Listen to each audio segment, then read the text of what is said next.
see you again. You weren't going to miss this, were you? No way. No way. Well, good afternoon, everyone.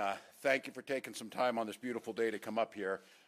In just a moment, we are going to sign the legislation to make recreational and adult use cannabis available in Minnesota. We will become, I believe, the 23rd state. The 11th other states have homegrown cannabis, but this has been a long journey with a lot of folks involved. What we know right now is prohibition does not work. We've criminalized a lot of folks who are going to start the expungement process on those records. We have a situation where buying cannabis on the streets is dangerous with the things from fentanyl to xylazine to the other things we're starting to see show up. It makes sense to have that. We also know we have a lot of folks here, and you're going to get to hear from some of those who have been at this for a long time. And they've made the case around medicinal cannabis, around pain relief, around the ability to treat many things that they know makes a difference, plus the fact of being adults need to make their own decisions around these types of choices. There's a lot of folks in here, and I'm going to miss some, but I want to thank certainly our authors on this, Senator Port, Representative Stevenson, thank you. This is not only getting this bill legalized, it was an exercise in democracy. I think we had 30-plus hearings. We had many witnesses in here. We had a lot of the work that was being done around that and ushered that through countless committees to get it to this point. On the administration side, we've been working on this since 2019. I ran on this in 2018. When we were elected, we started by going to Vermont, having folks from Vermont and Colorado come here, and a lot of the work that was done on the agencies in state government coordinating together and standing up the office was done from 2019 to this moment. So it's going to take us a bit of time to get this up and going. We'll be getting some people into the positions to be able to run this, but I assure Minnesotans that a lot of thought has gone into this. A lot of the things learned in other states are incorporated into how we do this, and the thoughtfulness around this legislation gives us a really good guiding principle. A few of the groups that are here, Minnesota's Ready, I want to thank them. The folks at Minnesota Normal, I think the first time I talked to you was several decades ago when we were talking about to the folks. How many state fairs were we at across the street from the state fair and had conversations? When I was running for Congress in 2005, it's a group of folks who work with me because I was advocating for this. I took that work to Congress because of cannabis being listed as a Schedule I. It causes all kinds of problems in the Veterans Administration on how do we treat veteran issues, especially chronic pain, where we know that in the current conflicts we started overprescribing opioids. And what we saw was we passed the first piece of legislation that ever passed the United States Congress, stepping marijuana back down again to make sure that we could do the research in the VA to be able to get some of the breakthroughs we know we need to get. Folks in the Olivers here, I think Grassroots Legalized Cannabis Party, to the folks who had the parties who ran, an incredible service both to moving this piece of legislation forward, but to the democracy. Folks who got organized enough, and we know there's some bad actors that played into this. It wasn't these people. It wasn't this party. These were folks who used the democracy and organized and got people out there and got on the ballot and pushed this issue. They were part of us getting to this point today. So I want to say a big thank you to the folks who made that happen. And then, of course, I would be remiss. I am not the first governor to talk about this. I'm the second governor to talk about this. I was about 20 years after the fact on that. Governor Ventura and First Lady Ventura advocated for this 25 years ago. And they also, and I want to say thank you for sharing, and thank you for trusting the public with your stories, very candidly came forward and talked about how it impacted their lives, how it made their lives better. These are very personal decisions. These are things that adults would not, and from now on do not have to talk about, but somebody had to do it. Somebody who had the ability to be able to talk about it, to get people to listen, and the Venturas did that, and so it is appropriate that I think at that time, Governor, if I'm not wrong, we would have become the second or the third state instead of the 23rd had we listened to you at that time. I think we were on the front end. But well, the bronze medals. Bronze medals.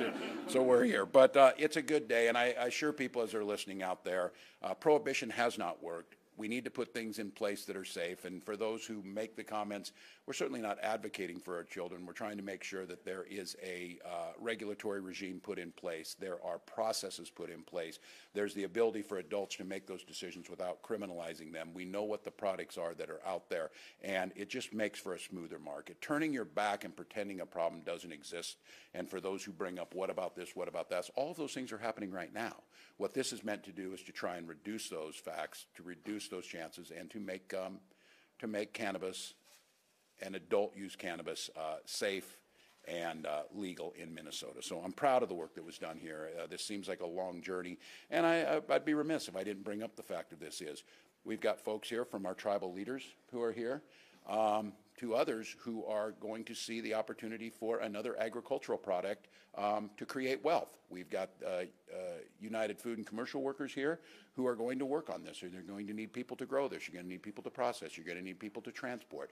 All of those things are going to create economic opportunities, and I'm just really grateful folks are seizing the Minnesota entrepreneurial spirit. They're going to get themselves in a position to do this, and we can continue to make progress on it. With that, I think I'm going to turn to our lead author in the Senate, Senator Port.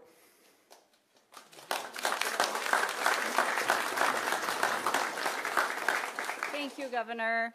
Good afternoon, everyone. I'm Senator Lindsay Port from District 55. I am delighted to be here with you as we sort of put the period at the end of the sentence on this piece of legislation. This has been, you know, a huge lift this session, and through the process, there are two things that I have said consistently. One, prohibition does not work. The governor laid out all of the reasons why. If we could have solved any of the concerns people had with cannabis through prohibition, we would have done it any time over the last 50 years. It doesn't work. I'm really proud that Minnesota is taking a step forward and trying something new.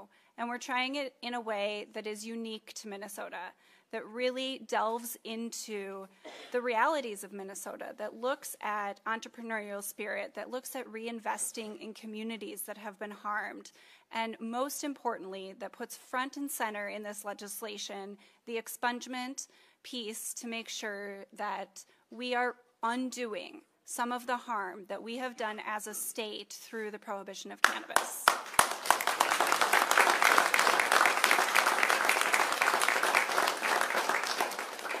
The other thing I've been saying through this is that it has been a joint effort. And yes, because I love a good pun, but also because this really is a community-focused bill. And it has gotten here today not because of Representative Stevenson and I, or even because the governor pushed this. It has gotten here today because of the people of Minnesota, because you all stood up and said, this is what we want.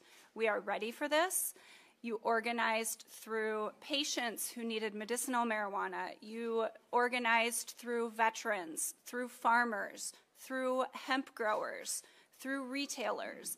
It is a full group effort, and I think that this bill really reflects that, and we will see profit not just in a sort of fiscal way, but we will see growth and profit in our communities in a way that allows our communities to build wealth, especially those who have been most harmed by prohibition.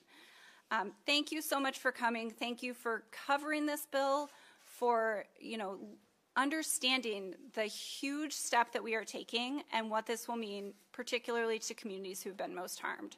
Thank you so much. I am delighted to watch this get signed today.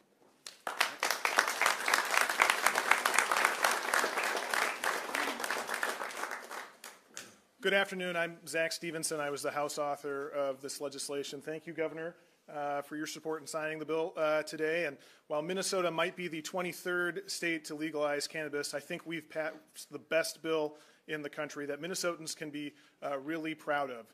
We've learned from what happens in other states. We've built a model that will work for Minnesota specifically, and I think Minnesotans will be really pleased with the results of that work. And I want to echo the comments that Senator Port and the governor both made about how really, this has been a long race to get to this point, and we are just the anchor team of that race, carrying the baton across the finish line. And there have been so many people in this building and outside this building who made sure that we got to this point, a few of whom I just want to specifically recognize, including former Majority Leader Ryan Winkler, who's here today, who worked tirelessly to bring the bill forward and really elevate it. Thank you, Leader Winkler.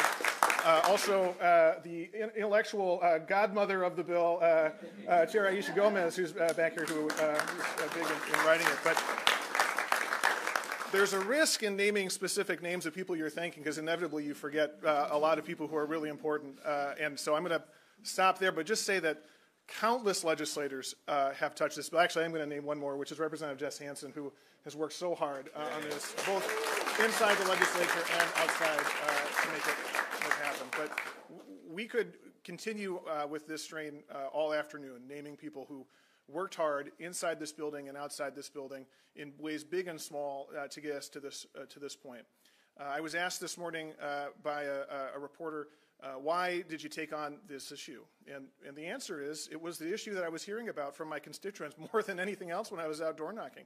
People would say, it's time, let's do this. Our current laws are doing more harm than good. And in a few moments, the governor's going to start to undo that harm, and I'm looking forward to watching you sign that. So now I have the great pleasure and honor of introducing the former governor of Minnesota. I was a freshman in high school when he shocked the world. I remember listening to it on the radio, and so it's my great pleasure to introduce Governor Jesse Ventura.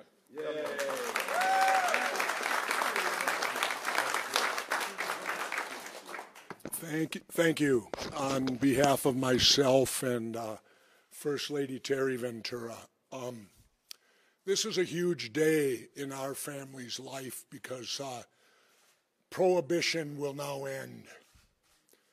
It's gone on longer than I've been alive. The prohibition of a plant made by God. Well, now we were always told everything was here for us to use. Now in Minnesota, we will be able to use this plant. After years of prohibition, we didn't want any families to go through what the First Lady and I went through. We don't want anyone to have to ever do that in Minnesota. Now, today, they will never have to, because prohibition will end today on cannabis. And I guess I'll finish by saying, for me personally, it's very wonderful to see a dream of yours over 20 years ago finally happen today, and I'm still alive to see it. Governor Walz, thank you. The legislature, thank you. You're the ones that did it. You got it done, and you deserve a pat on the back for that.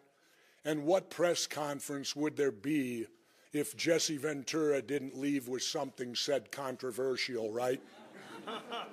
Right? So I'll end it by saying this. Jimi Hendrix is looking down on Minnesota smiling today. Well said. Well said. Thank you, Governor. Well, let's put a pen to it.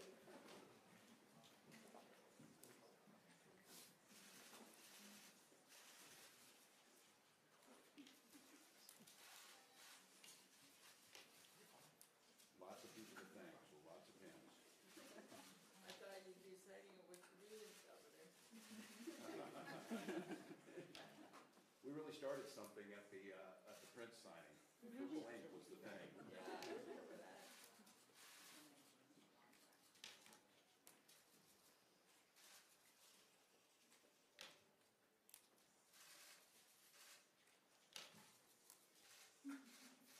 It's legal. There you go.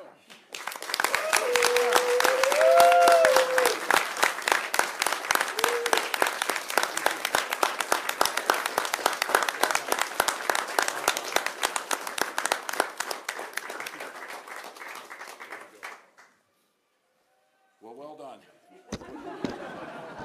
They're out there. And at this time, Governor Ventura would be glad to answer some questions. So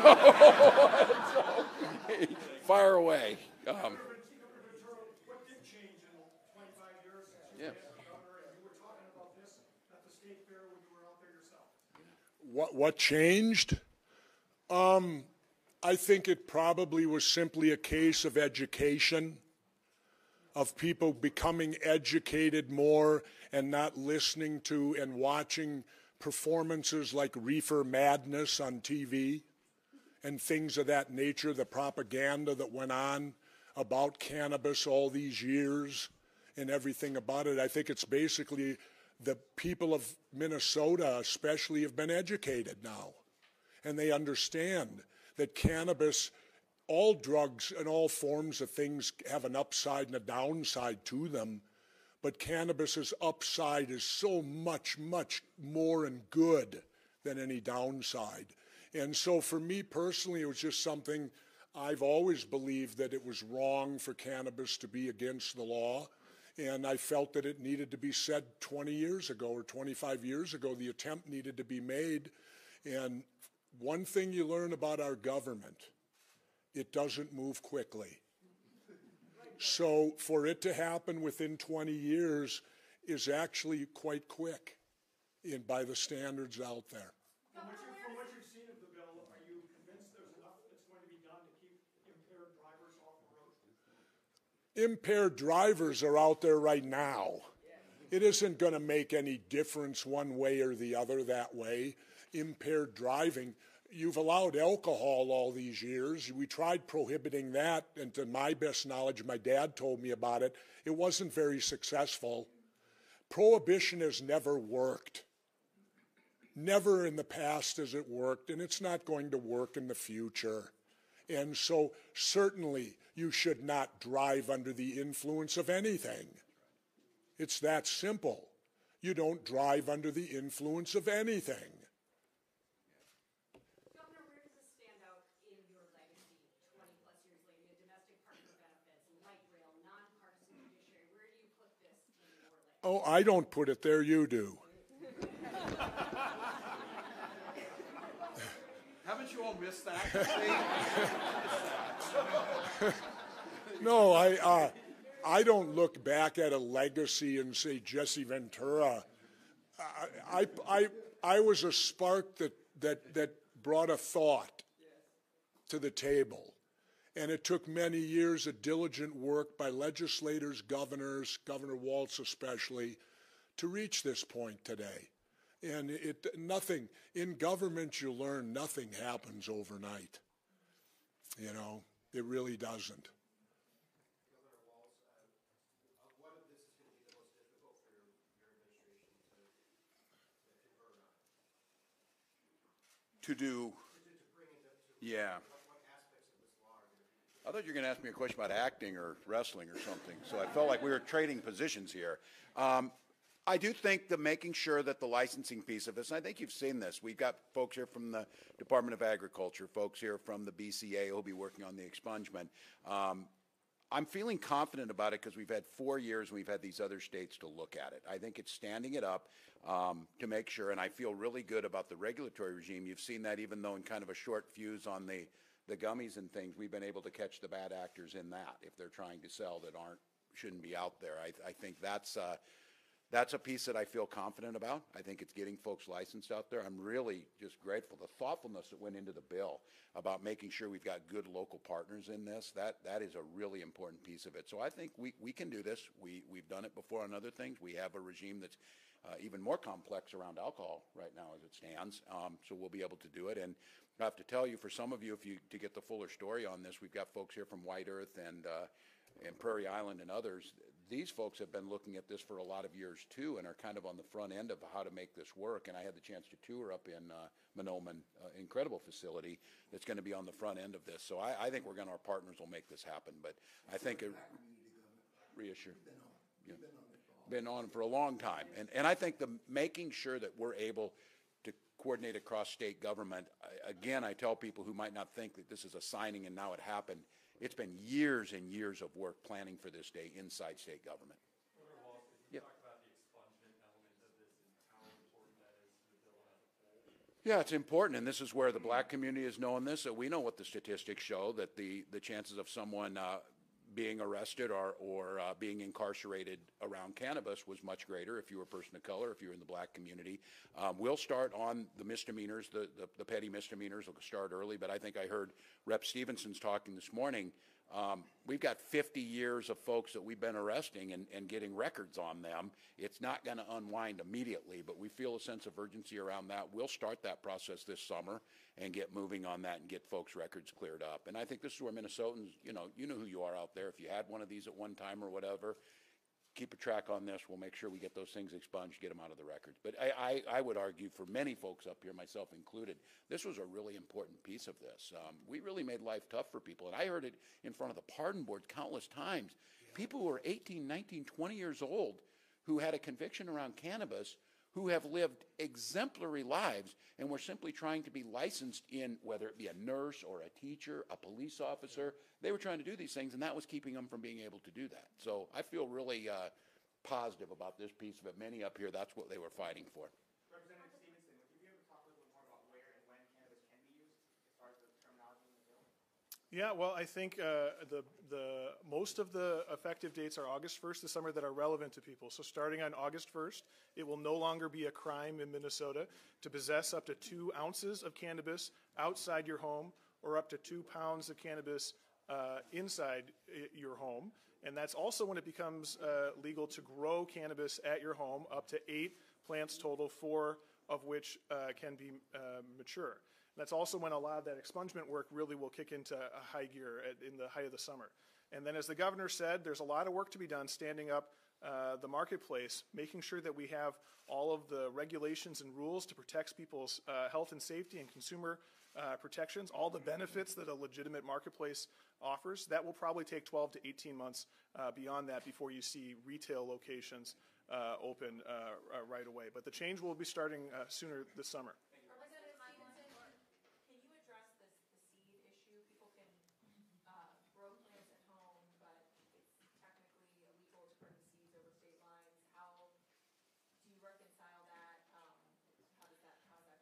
My understanding is seeds, since they have less than 0.3% THC, there's not a barrier to legality there, so people should be able to purchase seeds. It's my understanding there are already places that sell seeds around the state, but that's legal. It's less than the threshold under state law currently, and will obviously continue to be legal. People able to buy seeds. What's the timeline for hiring somebody to lease a new cannabis office as you get the licensing up and running? Is that coming soon? Yes, that'll be this summer. That's the work we do now. We get this thing standing up. We'll have the advisory committee that'll be there to help us on this. This is where citizens, I would ask all the folks out there, we've had a few people show interest in this already for trying to stand up on that, and I would encourage folks, if they think that is something they want to be a part of, to do that. We say that on all the committees and all the things. Now there will be one around this issue of adult use cannabis.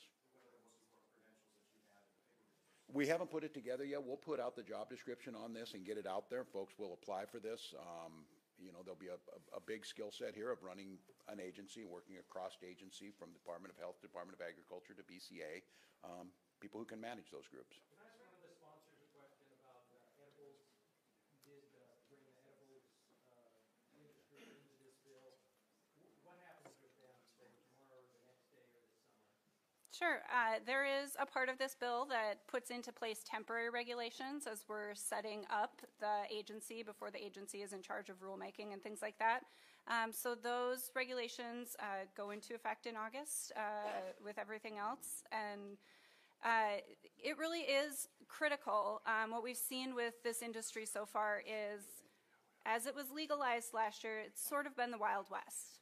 There has not been a lot of regulation around it, and so the requirements on that 5 milligrams, no more than 2 servings in a beverage, and testing requirements will be put into place so that those are much more regulated than they currently are.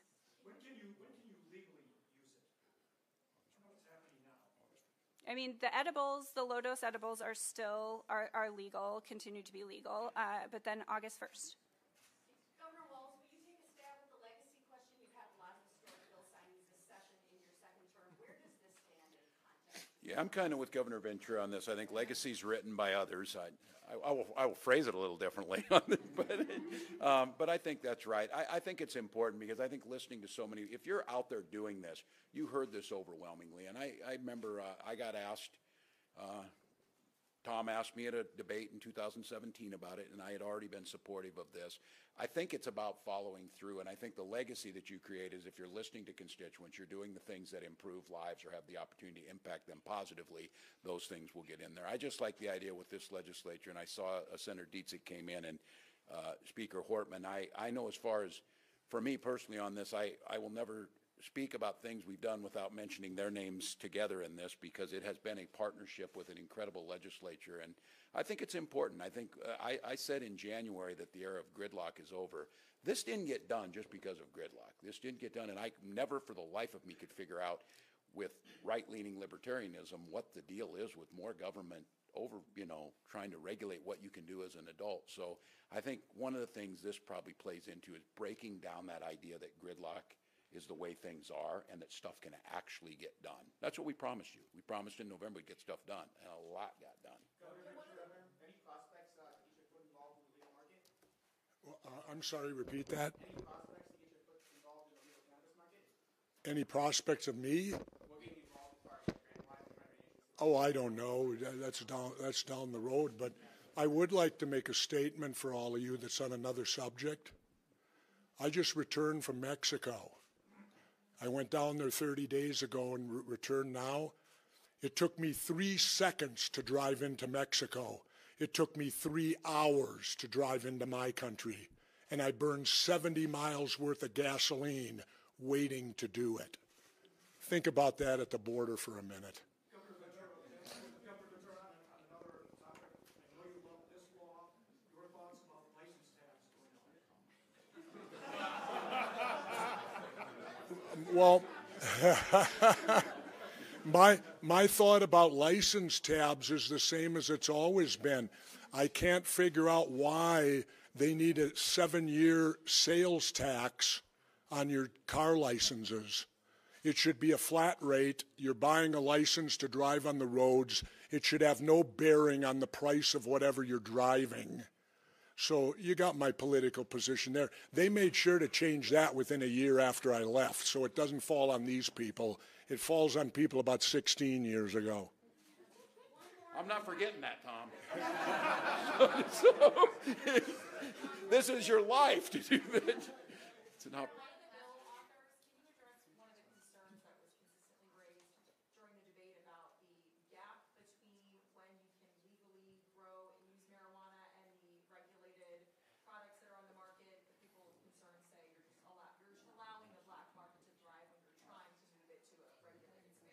The process of eliminating the illicit marketplace and moving to a legitimate marketplace is going to take, obviously, a lot of time. That's what was our experience the last time we moved from an illicit market to a legitimate market with alcohol, and it will be true with cannabis too. And we see that in other states, but there has been success in getting rid of the illicit marketplace in other states. States like Washington and Montana have shrunk their illicit market dramatically over the time that they've had legalization. We are able to make something not criminal that is criminal today and end the harm that we've been talking about all along, and that's very important. But to do the job right of setting up a legitimate marketplace is going to take some time. We're going to try and make that as short a time as we possibly can, but we need to do it responsibly and do it well, and that takes some time. Thank you. All right, thanks, everybody. Well done.